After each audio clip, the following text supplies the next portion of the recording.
All right. Welcome to another deep dive. You know how this works. We take those sources you send us, the ones that really get you thinking, and we dive deep. And this time, wow, you guys really sent us something intense. Yeah, Krav Maga Tactical Survival. This book, it's by Gershon Ben Keren. It's not for the faint of heart. No, not at all. But that's exactly why we're here, right? To break it down, get to the core of what it's really saying, and figure out how it can actually, help us navigate those real-world aggressive situations. I mean, look, we all hope we never have to use this kind of stuff, but, the world can be a unpredictable place. That's for sure. So Gershon Ben Keren, he's not just some guy writing a self-defense manual. Hmm. This guy's the real deal. A Krav Maga instructor, tons of experience in security, all that. And even in the foreword, you've got Miki Aslan, big name in Krav Maga, especially over in Israel. And even he's saying this book is straight to the point, no nonsense. It cuts through the fluff, that's for sure. And that's what Krav Maga is all about, right? It's about efficiency, it's about realism. It was originally developed for soldiers, right? Emil Lichtenfeld, back in the day, he created this system for survival, pure and simple. And I think that's what's so fascinating about this book. It acknowledges that the landscape of threats has shifted. It's not just about soldiers on a battlefield anymore. It's about, well, all of us, really. You could be a soldier in a peacekeeping mission. You could be walking home from work, whatever. You could face anything from a mugging to, well, something much worse. So Krav Maga has had to evolve, to adapt. And that's what this book captures. It's about taking those core principles, simplicity, using your natural instincts, intuitive movements, and applying them to this modern world. And it does a great job of organizing all this information, right? The book is divided into 4 parts: striking, dealing with armed attackers, defending against unarmed assaults, and then throws and takedowns. Hmm. We won't be able to cover every single technique in this deep dive, obviously, but we'll be hitting those key elements from each section, those big takeaways that Ben Keren highlights. Right. This is like a strategic overview. Exactly. Okay. But before we go any further, I do want to say something really important, and this comes straight from the author himself.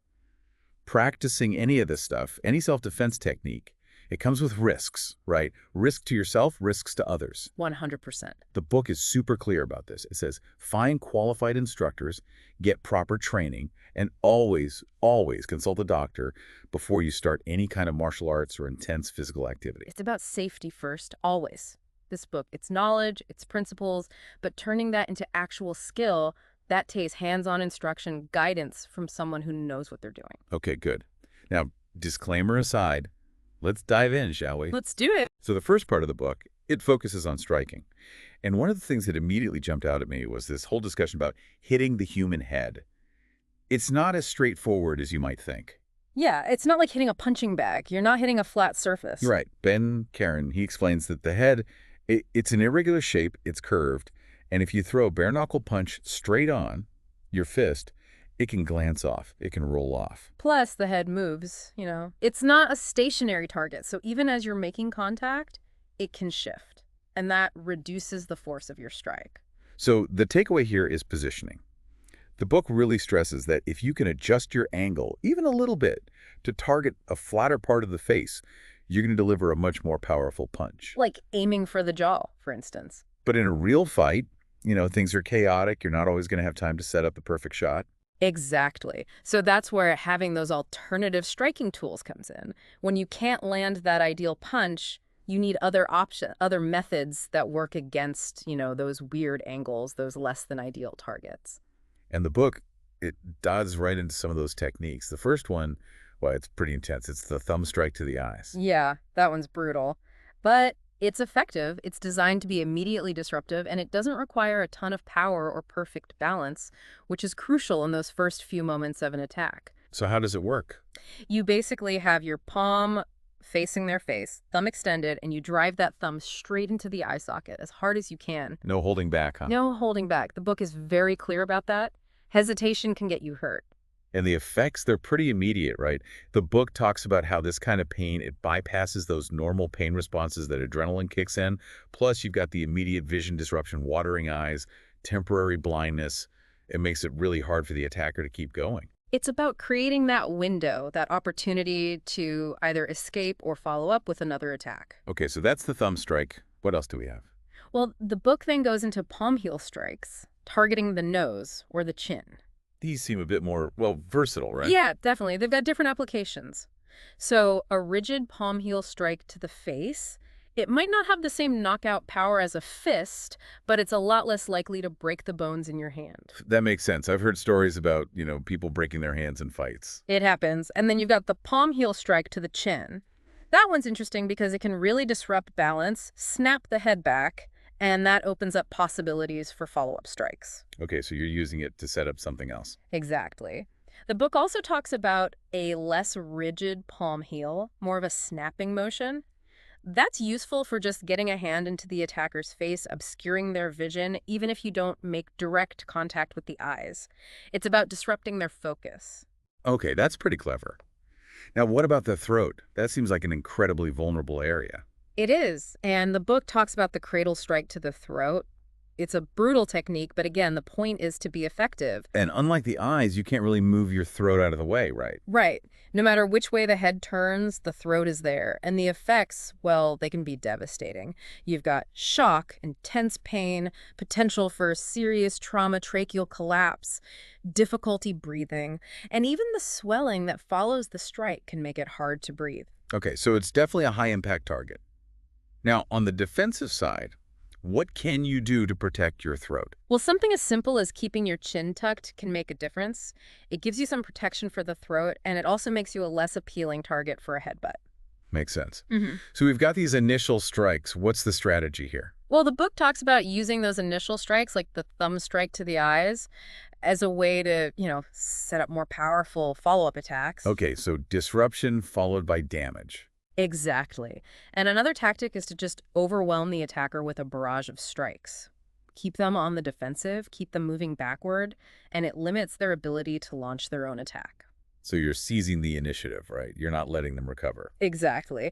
And the book also goes into some other strikes, like forearm strikes, which are a little slower but less reliant on perfect accuracy, especially in close quarters. And then there are those elbow strikes. Those sound pretty devastating. Yeah, they use the rotation of the hips and the whole body to generate power. And they can be really unexpected, really effective at close range. The book also cautions against swinging those wide hook punches. They look cool, but they leave you open if you miss. Right. The advice is to keep those punches more controlled, more accurate. Okay, so control over power in some cases. And interestingly, the book talks about body shots. You wouldn't think those would be as effective, but they can be strategic. Yeah, they might not end a fight on their own, but they can force the attacker to lower their guard, which then creates openings for head strikes. So you're using them to manipulate the attacker's defenses. Right. And there's this one brutal combo. The book mentions hook punches followed immediately by hammer fist strikes. The book calls it a double shake effect on the brain, which could potentially lead to a knockout. But it also warns against relying on a knockout as your main goal. Yeah, knockouts are unpredictable. Don't count on them. Good advice. And then there's this really cool technique for defending against a circular punch, where you block with your elbow and simultaneously strike with a corkscrewing fist. It's like a 2-for-1 move. Very efficient. And that wraps up the striking section. But the book doesn't stop there. It goes into other attacking tools, some of them a little less conventional. Like biting. Yeah, biting. It's a last resort, obviously, but it can be effective for creating space when you're being held. It also sends a pretty strong message to the attacker. Don't mess with me. Right. But the book cautions against what it calls full bites. You could actually injure yourself that way. Instead, it's about a targeted, forceful bite just to create that separation you need. Okay, and then what about headbutts? I've heard those can be pretty effective. They can be. The book describes them as surprisingly effective, even capable of knocking someone unconscious. The technique is pretty straightforward. Grab onto their clothing for stability, and then drive the bony part of your forehead right around the hairline into the bridge of their nose. Yow. Right to the nose. Yeah. And Ben Keren, he shares a story about being knocked unconscious twice by headbutts, so he knows what he's talking about. So we've covered striking, some less conventional attacks. Now what about kicks? Well, the book focuses on the front kick, but with a specific technique called glisha. Glisha. What's that? It basically means to slide in Hebrew. It's a way to increase the power and reach of a front kick. Okay, I'm intrigued. How does it work? So as you raise your knee for the kick, you also slide your supporting foot forward. This little slide transfers more of your body weight and momentum into the kick. So it's all about the timing, the coordination. Exactly. And when the kick lands, you plant that supporting leg firmly to drive through the target. The book also mentions turning your kicking foot slightly outward, which engages your hips more and adds even more power. So it's like a whole body movement. Now, before we get into specific scenarios, I want to talk about something the book emphasizes, which is de-escalation. It seems like that's a Yeah. crucial aspect of self-defense, right? Avoiding the fight altogether. Absolutely. The book talks about how, whenever possible, avoiding a physical confrontation is the best outcome. And it makes an interesting distinction between premeditated aggression and spontaneous aggression. Okay, what's the difference? So premeditated aggression is planned, right? The attacker has a specific goal in mind. Spontaneous aggression, on the other hand, it's more about heightened emotions. It's not as planned out, which means there might be a better chance of de-escalating the situation. Okay, so there's more room for reason. Exactly, but the book also points out that when someone is in a highly emotional state, their rational brain isn't really in control. So trying to have a logical discussion, it's often not effective. So what do you do? Well, the book suggests using open-ended questions that force the aggressor to actually think about nonviolent solutions, like asking, what can I do to sort this out? So you're shifting the focus, getting them to think about alternatives. Right. And there's a subtle but important difference between you offering a solution and letting the aggressor come up with one. When they suggest a resolution, even if it involves some concession on your part, it can de-escalate things much more effectively. But what if it's clear that de-escalation isn't working? The book lists some warning signs, like if they don't respond to your questions, or their threats escalate, or it's obvious they're not interested in finding a peaceful solution. Those are red flags. So you have to be ready to shift gears for Exactly. Be prepared to either attack preemptively or defend yourself. And speaking of defense, let's talk about armed assailants. This is where things get really serious. Yeah, no kidding. The book starts by talking about awareness. It says that sometimes you can actually detect a concealed weapon, like a gun or a knife, just by paying attention to subtle cues. Like what? Well, sometimes the outline of the weapon will show through their clothing, which is called printing, or they might move in a way that suggests they're trying to conceal something. So you're looking for anything unusual. Exactly. And the book mentions that front carry of weapons is really common because it allows for quick access. Okay, so you're not just looking for bulges under clothing, you're looking at their behavior as well. Right. Nervousness, fidgeting, guarding a specific area of their body, those can all be signs. Now, what about disarming techniques? The book covers some basic tactics, but it really emphasizes that disarming someone should not be your primary goal. It's too risky. Yeah. It can be. The safest option is usually to create distance, to disengage, to escape without trying to take the weapon. Okay, so survival first, disarming second. Now, let's talk about specific threats, starting with guns. All right. The book makes a point of saying that when someone pulls out a gun, they're usually trying to get you to comply immediately. Intimidation factor. Exactly. And the book says don't react impulsively. Take a moment to assess the situation, try to figure out what they want. And sometimes the best course of action is to just comply, right? Yeah. Especially if it's a robbery. Material possessions, they're not worth risking your life for. Now, what about knives? Those seem even more unpredictable. They can be. And the book talks about how someone who's already drawn a knife, they might feel pressured to use it, even if they didn't initially intend to. It's about saving face, avoiding embarrassment. Wow, that's scary. So it's almost like they back themselves into a corner. Right. And in those situations, the book really recommends trying to disengage, to get away. Okay, so we've got these general principles. What about some specific tactics for dealing with guns and knives? The book gives some examples, but again, it stresses that these are just illustrations. You have to adapt to the situation. Okay, so let's say someone's pointing a gun at me. What can I do? Well, one option is to try and control the gun. For a semi-automatic pistol, you might be able to grab the barrel in a way that prevents the slide from moving, which could cause a jam. But the book warns against doing this with a revolver because you could burn your hand on the hot gases coming out of the cylinder. Makes sense. Different guns, different tactics. Exactly. And if someone's pointing a gun at you from the front, the book suggests swaying or turning your body while slapping the gun away. So you're moving off the line of fire. Right. And at the same time, you can strike a vulnerable area, like the groin.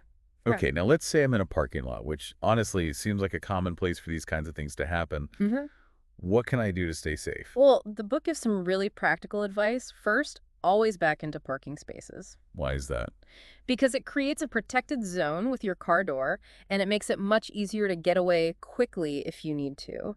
Okay, that makes sense. I never thought of it that way. And when you're parking in a less visible area, be extra aware of your surroundings. Use your mirrors, keep your doors locked, and look for anyone who seems suspicious or overly interested in you. So it's all about being proactive, being observant. Right. And don't unlock your car remotely if you see someone suspicious nearby. It gives away your intentions. Makes sense.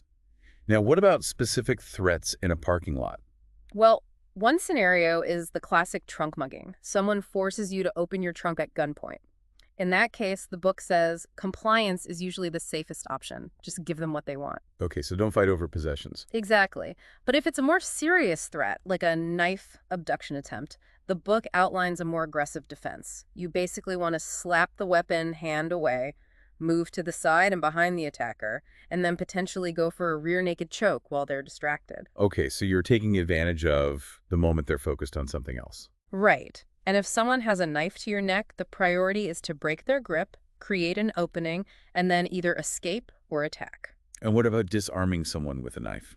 The book presents that as a last resort, something you only do if you absolutely have to. It's extremely risky. So what's the strategy? Well, one technique is to raise your hands like you're surrendering, but really you're positioning yourself to grab their knife hand. Then you can use your body weight to pull them onto the blade, potentially injuring them. Wow, that's intense. But I guess in a life or death situation, you have to do what you have to do. Right, and the book really stresses adapting your tactics to the environment. What works in a parking lot might not work in an elevator. Okay, so it's about being flexible, thinking on your feet. Now let's talk about abductions. This is a terrifying thought, but it's something we have to be aware of. Absolutely. And the book says the further you're taken from the initial abduction point, the lower your chances of survival. So you have to act quickly, escape as early as possible. And there are different types of abductions, right? Right. Express kidnappings, tiger kidnappings. Depends on the motive. So let's say someone tries to abduct me from behind with a knife to my throat. What can I do? The book describes a technique where you subtly position your hand near their knife hand, then step back, lift your shoulder, and duck under their arm while grabbing their hand. So you're creating an opening to escape. Right. And then you run. Don't try to go back into a building, just get away from the area. Okay, that makes sense. Now let's shift gears and talk about home security. What are some things we can do to stay safe at home? Well, the book talks about the danger of routines. Attackers might be watching your house, learning your patterns, so it's important to be unpredictable, to vary your routine. Okay, so don't be a creature of habit. Exactly. And pay attention to your surroundings as you approach your house. Don't be distracted by your phone. Be present. Be aware. Right. And know your entry and exit points. Know where an intruder could hide. And it mentions changes in the environment, right? Yeah, like if you see something unusual, like cigarette butts or trash that wasn't there before, it could be a sign that someone's been watching your property. Okay, so be observant and always have your keys ready before you reach your door so you're not fumbling around. Right. And if someone tries to push you against your door with a gun to your head, the book describes a technique where you push back into the gun, turn your body, and try to gain control of the weapon. So you're using their force against them. Exactly. And the book says this principle can be applied to any vertical surface. Okay, that's good to know. Now, what about those situations where you're seated, like on a bus or in a bar? The book talks about how muggers often follow a 5-step process. They select a location, choose a victim, watch them, make their approach, and then initiate the interview phase. The interview phase. Yeah, that's where they make their demands. Okay, so they're sizing you up, seeing how you react. Right. And crowded places can actually be prime targets for muggers because people feel safer in crowds, so they're less aware. So you have to stay vigilant even in a crowd. Exactly. And if you feel threatened, the book advises standing up. It puts you in a more assertive position. Okay, so don't stay seated and passive.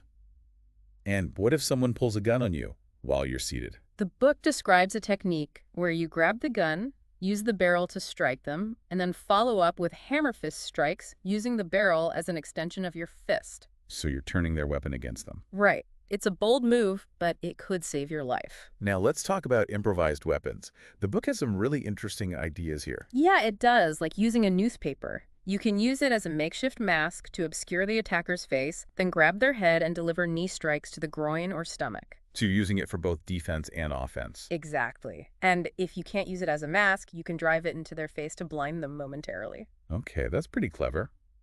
And what about other improvised weapons? Well, the book talks about using a broken ceramic plate as a makeshift knife. A ceramic knife. How effective can that be? Well, it's not ideal, but it can be useful for creating space. The sharp edges can inflict some damage, and the noise of breaking the plate can attract attention. So it's about making the most of what you have. Right. And the book describes a technique for using a ceramic shard to defend against a knife attack. You block the initial strike and then go for a deep cut to their arm. Okay, so it's about disabling the weapon arm. Now let's talk about some specific knife attack scenarios. All right. One scary one is the ice pick attack, where they stab downward. That sounds really dangerous. It is. It's a sign that they intend to kill. The book recommends bursting forward, pushing them back with your leg, and delivering a kick to the chest. So you're meeting their aggression head on. Right. And if they're too close for that, you can try to trap their arm under your armpit. Okay, and what about a reverse/attack? That one's tricky because our natural instinct is to lean back when we see a circular motion, but that puts you in a bad position. So what do you do? The book says to burst forward, block their arm, and then pin it to your body. So you're controlling the weapon arm. Right, and then you can try to gain further control by getting your arm under their armpit. Okay, so that's knives. Now, one last thing I wanted to mention is the wallet decoy. Oh yeah, that's a good one. The book suggests carrying a second wallet with expired cards and some cash, and if you get mugged, you just hand over that wallet. It's a way to potentially avoid further confrontation. Okay, that's smart. Now, let's move on to unarmed assaults. The book starts with something that might seem basic, but it can be really dangerous clothing grabs. Yeah, people underestimate those, but they can be a prelude to something more serious. And they restrict your movement, right? Exactly. It's not as simple as just pulling away. So what do you do? Well, the book reiterates that principle of attack the attack in life-threatening situations and attack the attacker in less serious ones. So you're either neutralizing the immediate threat or disabling the person who's attacking you. Right. For a single-handed lapel grab, you can step to the side, strike their arm, and follow up with more strikes. But that might not be the best option if there are multiple attackers. Right. In those situations, you might need something more controlled. That's where pain compliance comes in. Okay, what's pain compliance? It's basically using joint locks or pressure points to cause pain and force the attacker to release their grip or comply with your commands. So you're not necessarily trying to knock them out, you're just trying to control them. Exactly. And the book emphasizes using your voice along with the technique. Talk to them, tell them what you're doing. So you're maintaining a level of communication. Right. The book describes a specific technique for a lapel grab where you apply pressure to their thumb joint. Okay, that sounds painful. And it also mentions using this technique to take someone to the ground safely. Yeah, typically face down for better control. Now, what about a double-handed lapel grab? That seems even harder to escape. It is. The book recommends pulling their hands tightly into your chest, which disrupts their balance, and keep your chin tucked to protect against headbutts. Okay, good advice. And then it describes a thumb lock escape, where you basically leverage your body weight to force them down. And you can follow that up with a choke to further neutralize them. All right, so we've got lapel grabs covered. Now, what about rear naked chokes? Those seem especially dangerous. They are. And the book stresses the importance of preventing them in the first place. Be aware of your surroundings. Don't let someone get behind you without you noticing. And if they do manage to get behind you, what do? Act fast. Get your hand between your neck and their arm before they can lock in the choke. Okay, so prevention is key. But what if they do get the choke on? Well, there are escape techniques. You can try to pull their arm down, step back, and then strike the back of their neck. And what if it's really tight? Then you might have to attack their fingers, try to peel them away, and then escape under their armpit. Okay, so you're creating an opening, any opening you can. Right. And the book also mentions throws and takedowns, but it emphasizes that the goal is to create distance, not to get into a ground fight. So you're not trying to wrestle them to the ground. You're just trying to get away. Exactly. Now let's talk about rear bear hugs. Okay, those are scary. They can be. And the book says there are two main reasons for them, either to move you or to hold you for another attacker. So you don't always know what their intention is right away. Right. If your arms are free, you can try to turn away, hook your leg around theirs, and then go for a finger lock or break. So you're anchoring yourself, preventing them from moving you. Exactly. And if your arms are trapped, you can target the groin, or you can try to drive them forward and make them fall. Okay. And what if they try to lift you? Well, the book says don't fight the lift directly. Work with it. Kick your legs, try to make it harder for them to lift you, and then attack the groin. So you're using their momentum against them. Right. Now, let's move on to throws and takedowns. The book explains that a good throw can end a fight quickly. That's impressive. Yeah, it can be. And the book breaks down a throw into 3 parts: breaking their balance, positioning yourself, and then executing the throw. Okay, so it's not just about brute force. No, it's about technique. So what are some throws we can use? Well, one is the major outer reap. You basically sweep their legs out from under them while pulling their head back. So they fall pretty hard. Yeah, it's designed to be a decisive technique. And then there's the body lock and leg lift throw. Right. You lift their legs and then tip them over, causing them to fall on their head and neck. Ouch. That sounds effective. And then there's the classic shoulder throw, where you lift them over your shoulder. That's a classic move. And the hip throw, which is good against someone with a weapon, you basically spin around, get under them, and then throw them over your hip. So you're using your whole body to generate power. Exactly. And the book talks about how throws can be especially effective against larger opponents because they're often less stable. Okay, that's good to know. Now, one last thing I wanted to touch on is escaping a guillotine choke. Yeah, that's a tough one. The book describes a technique where you pull their arm down, step back, and try to get behind them. And if that doesn't work completely, you can keep turning and end up on top of them. So you're always looking for a way to gain an advantage. Exactly. So we've covered a lot of ground here, and it's clear that this book, Krav Maga Tactical Survival, it's more than just a collection of techniques. It's about developing a mindset, a survival mindset. 100%. It's about awareness, it's about making quick decisions, it's about adapting to whatever situation you find yourself in. And for you, our listener, we hope this deep dive has given you some valuable insights, some things to think about.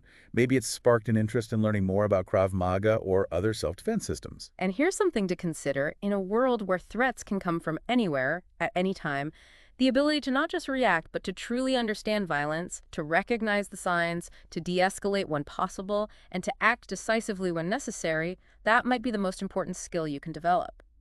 So what situations in your life, in your daily routine, might benefit from applying some of these principles? Think about it.